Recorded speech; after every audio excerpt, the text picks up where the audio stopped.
Hi there, guys. Fat Guy's back. We're going to continue on this whole beginning camping thing. So, without further ado, it's probably going to be a very hot day today. So I'm going to make me some tea while it's still nice and cool in the morning. But that's what's going on here in the background here. But today we're talking about knives because, well, obviously you saw that in the thumb pic. When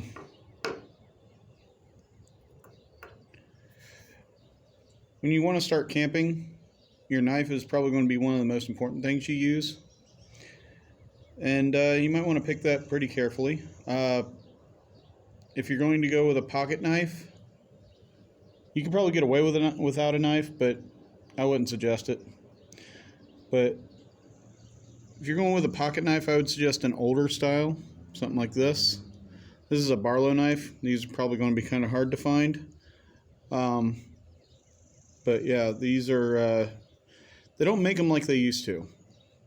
And the reason I suggested a knife kind of like this, it doesn't have to be. They make modern versions. They're probably a little more expensive though. Although I don't know how much this one is. My sister got it for me. But this is the cowboy toothpick. But as you can see, it's held on by brass rivets. So it's not exactly like a modern day, which is the whole point of this. If you have a modern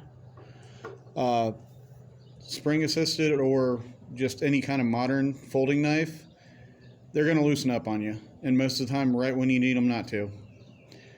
So unless you're going to take torque screws with you, I'd stay away from anything modern. I don't have half the examples I meant to bring with me for this video because I was heading out the door in a hurry. But multi-tools, if you have ones that have pliers and stuff, I'd take those, but not as your main camping knife. Your best bet is something that is fixed blade, preferably full tang, but there are caveats to that. You don't necessarily have to be full tang. If you're not going to be bushcrafting and splitting wood, there's no need to be full tang. But you want to, I would suggest a fixed blade knife. This one would probably be a little bit out of the price range. Ozark Trails makes a few good ones. You can probably pick them up. I picked up one for like $4, brand new.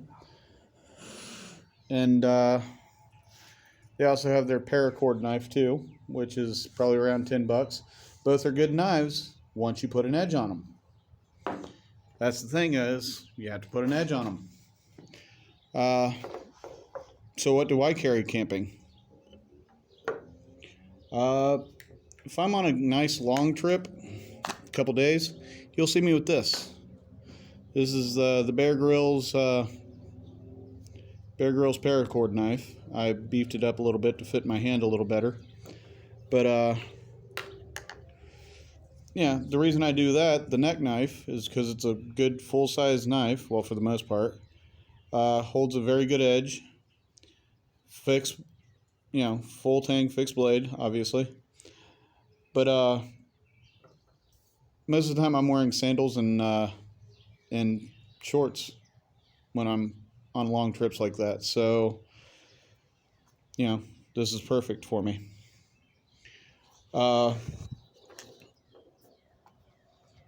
This is just a knife I had on me. Still paracord, full tang. It did not come as a paracord knife though. It did have a handle on it at one point. This was back when I was under the impression that paracord was what you wanted on everything. So I kind of regret that now. But still good knife, gut hook. Came sharp.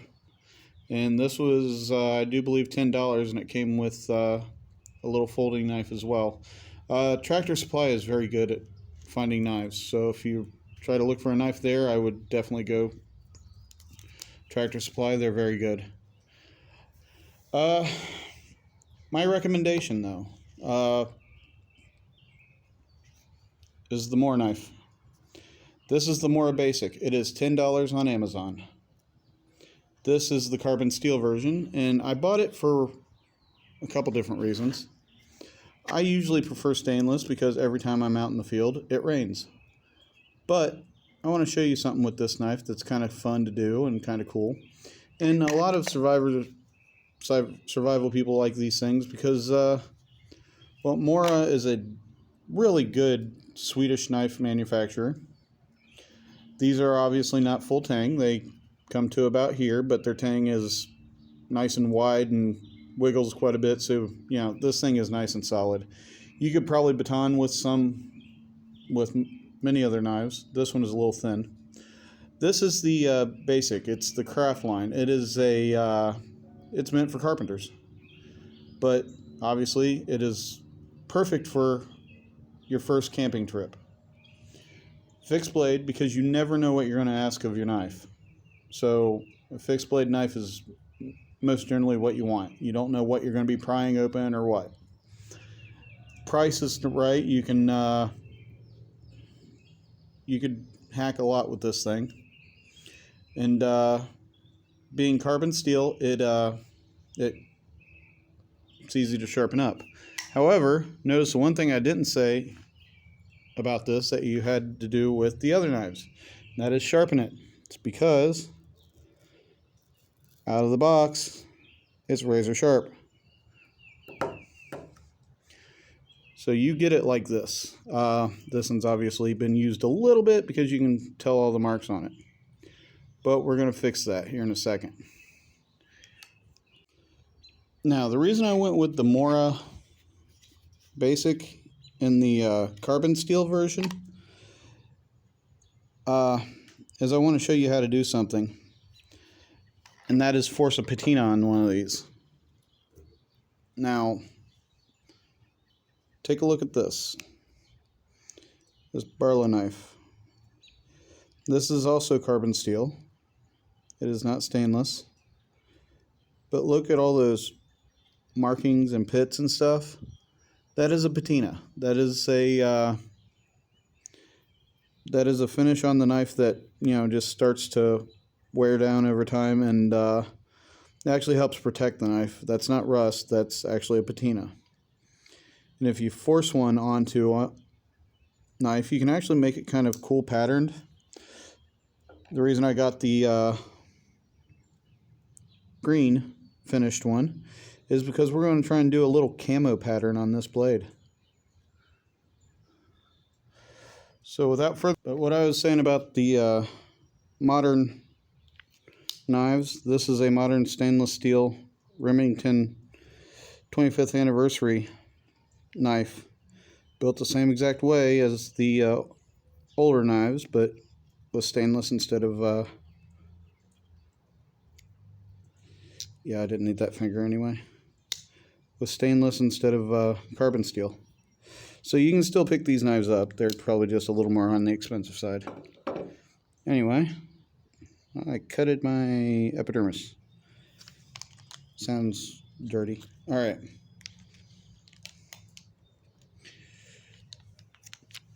One of the very few legitimate uses for ketchup here. And what we're going to do is take our knife and hold on just a second.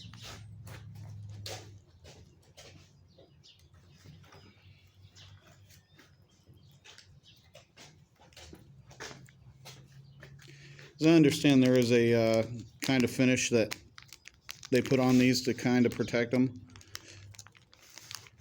So it's helpful to remove that. A little bit of alcohol. Gets it nice and shiny for the last time. So we're going to take this. Yummy. We'll just splotch it on there in different ways. You can do this with mustard. Ketchup just seems to be what I had on me at the time.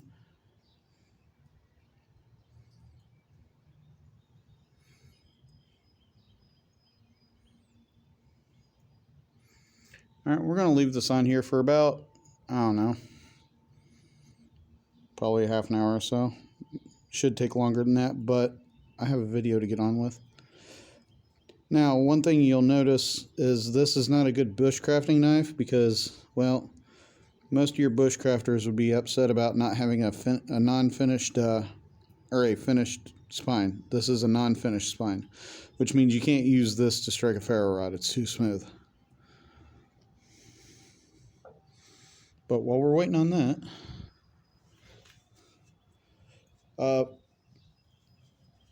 this particular one in stainless is probably $2 or $3 more.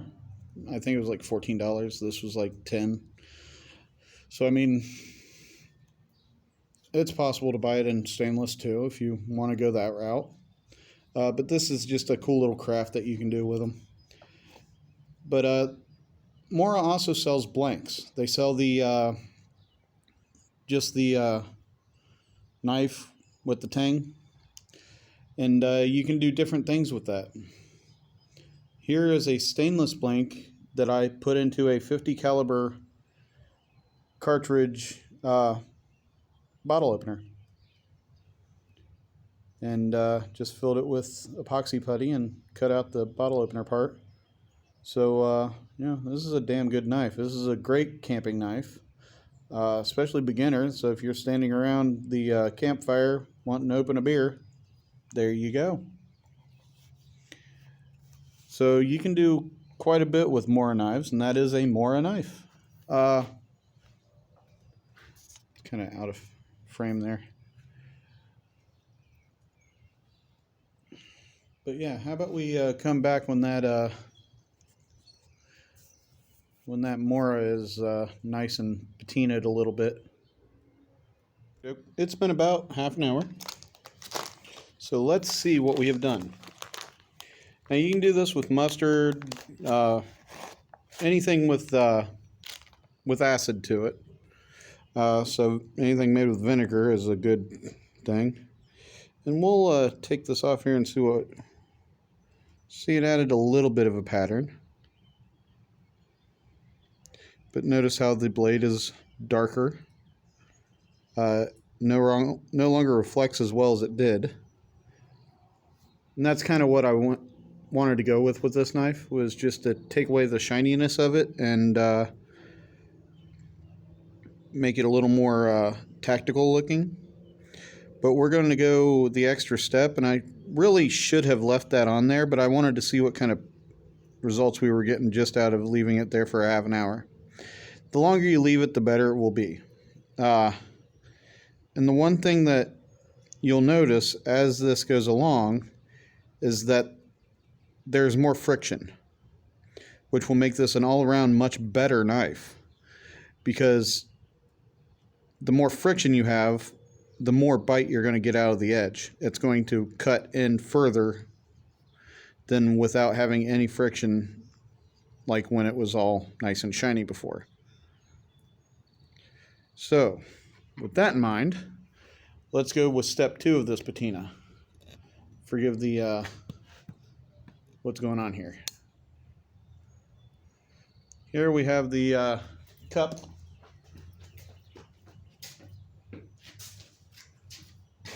This is my Stanley Adventure Cook set. And here we have some grapefruit juice that has been hanging out in my fridge for way longer than it should have. So this will be a good use for it. Grapefruit juice is highly acidic. Orange juice is too, but grapefruit juice is way better. Or at least we'll find out. I've never done this with grapefruit juice before. And that's about as far as we want to go anyway. It filled it up to about here. So let's get that started.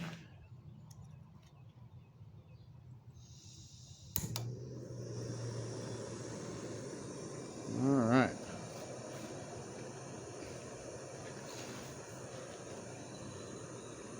We'll come back when that's nice and going. Alright, we got this thing somewhat to a rolling boil. It's got this nice little film on it. Hey, that's nice and warm. But yeah, you got this nice little frothiness to it. You know, I'm going to dump a little bit of this out. Ow, that's a little warm. Got this down to about this 20 ounce mark here. And the reason I did that is I don't want to expose too much of the handle of this. It's not like it's going to hurt it or anything, but I don't want to get liquids down in here, because being carbon steel, this does rust. So that's hot. I mean, I don't think it has to be boiling. Basically all you're doing is letting the acid form a patina, which is basically a thin skin that forms onto the blade. It's a thin film. Basically, it's the same thing that happens with copper. Like the Statue of Liberty used to be nice and bronzy, but now it's green. Same kind of thing with the steel here, but it protects the steel a little bit from rust, and that's what we're going for here. Plus, it gives it a nice, nice, cool little decoration, and takes away the reflectability of it, which is what I really wanted to go with this particular green knife here. Also, another reason I suggest this knife, especially for beginners and especially for camping, the sheath. This thing gets a lot of crap for its sheath, but I actually kind of like the idea. One, a lot of people will use this sheath to create a standalone survival kit. You know, put some matches and some water purification tablets in here, then wrap the whole thing in paracord. Helps to cut some notches down here to let it rest and not fall down. Yeah, it's kind of cool to do that. The reason for this little button here, which comes in handy when doing said paracord idea, is so you can actually link a few of these up together. You know, it slides down behind here and clicks in. And what this is designed for is, in Sweden, they have actual pants for carpenters. And one part of that is they have a specific button to hang these knives off of. Because unlike us here in the US, I mean, I'm sure they adopted them, but this is their utility knife, not the razor knife that we associate with that word.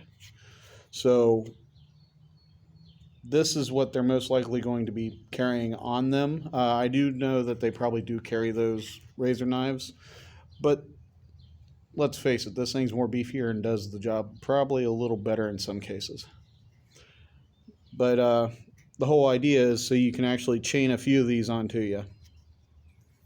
And about those pants, it's basically the precursor to our tool belts that we carry now. So, I mean, you know, tradition, nothing wrong with that. So that's why this knife has the design, or the sheath has the design that it has. But being plastic, it is obviously water resistant, not waterproof, because you can get it down in there. Has the drain hole here for that whole idea. But more importantly, this thing clips on. And what I like to do with these knives, more as, is clip them onto my pocket as opposed to my belt. So I can have it, you know, a little lower than my belt line, which means when I sit down, it's lower and not getting caught in a chair. And, you know, you can take it off easier getting into your tent or your sleeping system. So all around, it's a really good knife for camping. And if you're not bushcrafting, they do have a bushcraft model, and they have a model that is full tang called the Garberg. $80 is a little out of my price range, especially for a video. But $10 I can handle. So we will let this sit for maybe 25 minutes to a half an hour, and we'll see how well this patina takes. Alrighty.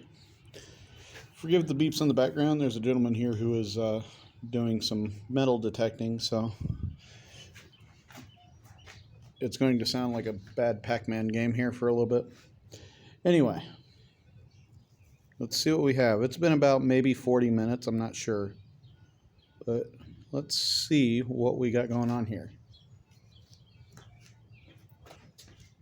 Well, it seems that my my attempt at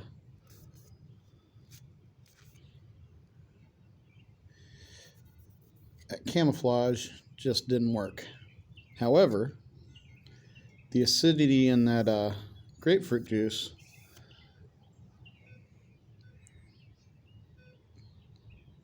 took away any kind of glare on this thing. So, if you want a knife that is not reflective and it goes with the green pattern, at least that part was a success. But the longer you leave something with vinegar on it, like a condiment like mustard or ketchup, the more it'll get that pattern onto it. So the longer you let these things sit, the better. But yeah. And after you're done, just throw some oil on this thing to protect it. But yeah, it's I only did this to tactical it up a little. If you're buying one of these as a camp knife, I would actually suggest a bright orange one. You want to be able to find your knife. It's dark at night, you've had a few beers around the fire, you want to be able to find everything. Which means buy everything in bright orange. That includes your tent, unless you're stealth camping. And even if you're stealth camping, you probably don't want your knife to get lost. But anyway, I just thought this was kind of a cool project to tack on to the end of this video. Hope you all enjoyed it, and I will be coming back at you with some more stuff here soon. Adios, or bye-bye.